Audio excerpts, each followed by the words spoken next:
Shalom, selamat pagi Bapak Ibu serta saudara yang dikasih oleh Tuhan. Kiranya berkat, damai sejahtera dan sukacita dari Tuhan Yesus Kristus senantiasa menyertai kita sekalian. Sebelum kita mendengarkan firman Tuhan dan renungan, marilah kita berdoa. Tuhan Allah Bapa yang Maha Baik, kami sungguh bersyukur atas kebaikan dan kemurahan-Mu, karena Engkau Tuhan yang selalu melindungi dan memberikan pertolongan dalam kehidupan kami. Jika saat ini kami akan mendengarkan firman-Mu, kami memohon Tuhan mengurapi kami dengan Roh Kudus-Mu agar kami dapat mengerti dan memahami apa yang Tuhan sampaikan kepada kami, sehingga iman dan karakter kami semakin hari semakin baik dan semakin berkenan di hadapan-Mu. Mampukan kami untuk menjadi anak-anak-Mu yang mentaati firman-Mu. Terima kasih Tuhan, di dalam nama Tuhan Yesus Kristus kami memohon dan berdoa. Amin. Bapak Ibu serta saudara yang terkasih, bacaan firman Tuhan saat ini diambil dari TB2 Injil Lukas pasal 9 ayat 26. Demikianlah sabda Tuhan.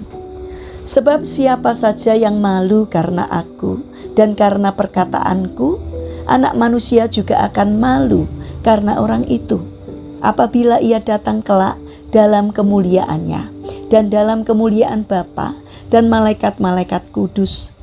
Tema renungan saat ini adalah jangan malu, jadi terang di meja makan. Bapak Ibu serta saudara yang dikasih oleh Tuhan Yesus Kristus, suatu siang seorang karyawan muda bernama Daniel makan siang di sebuah mal bersama dengan teman-teman kantornya. Saat makanan datang, spontan ia menundukkan kepala dan berdoa singkat. Beberapa teman yang melihatnya tersenyum sinis, bahkan ada yang berbisik, "Wah, kayak di gereja aja." Daniel sempat merasa malu, namun ia tetap melanjutkan doanya, sebab ia tahu kepada siapa ia berterima kasih, kepada Tuhan yang telah memberinya hidup dan rezeki hari itu. Kisah Daniel ini mengingatkan kita pada seorang petani sederhana dalam cerita lama.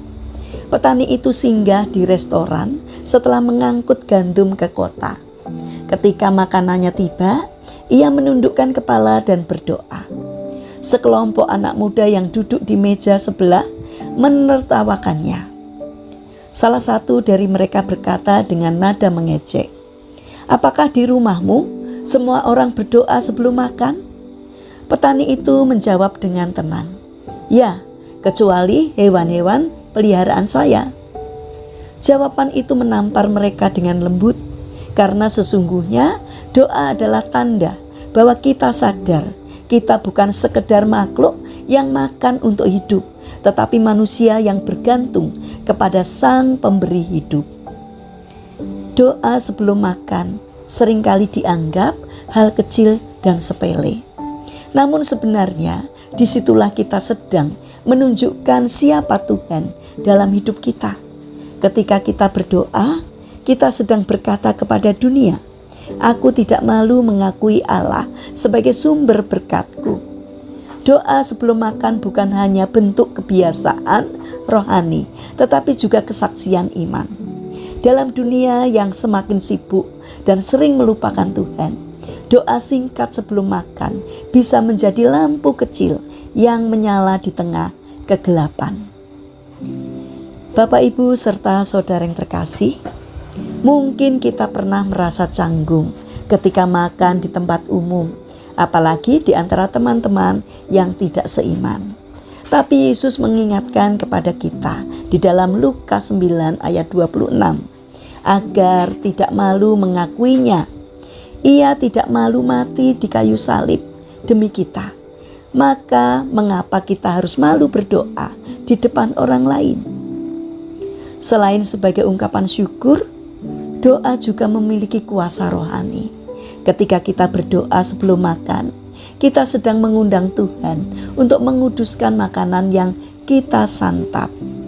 Dunia ini penuh dengan hal-hal yang tidak kelihatan, termasuk kuasa-kuasa gelap yang kadang bekerja melalui hal sederhana seperti makanan yang tidak diberkati.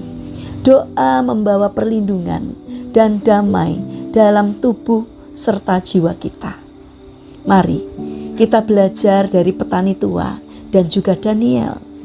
Jangan pernah malu menjadi terang, bahkan dalam hal sesederhana seperti berdoa sebelum makan.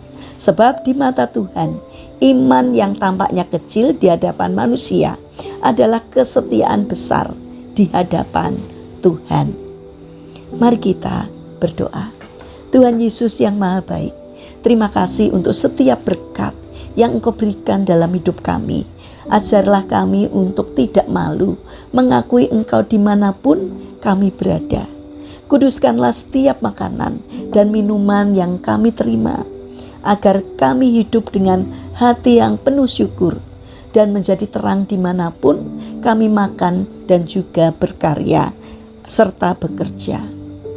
Bapa yang Maha Baik, saat ini kami mendoakan bagi mereka yang mengalami kesulitan hidup.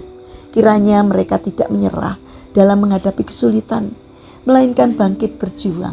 Kiranya Tuhan memberikan kemampuan sehingga setiap kesulitan yang dialaminya dapat teratasi. Karena kami percaya bahwa Tuhan berkenan hadir untuk menolong dan memberkati mereka. Bagi mereka yang terbaring sakit, kiranya Tuhan memberkati setiap upaya yang mereka lakukan. Kiranya Tuhan berkenan hadir untuk menyembuhkannya. Bapa yang Maha Baik, kami ingin menyerahkan setiap rencana dan aktivitas kami hari ini ke dalam tangan-Mu. Kiranya Tuhan senantiasa menyertai dan memberkati, sehingga apapun yang kami kerjakan boleh mendatangkan berkat dan sukacita, tidak hanya bagi diri kami, namun juga bagi sesama kami. Kiranya apapun yang kami kerjakan boleh berkenan di hati Tuhan. Terima kasih Tuhan. Kami serahkan seluruh doa dan permohonan kami hanya kepada Allah yang hidup, yang kami kenal di dalam nama Tuhan Yesus Kristus. Amin. Puji Tuhan Bapak Ibu serta saudara yang terkasih, kiranya firman Tuhan dan renungan hari ini dapat menjadi berkat bagi kita semua. Haleluya.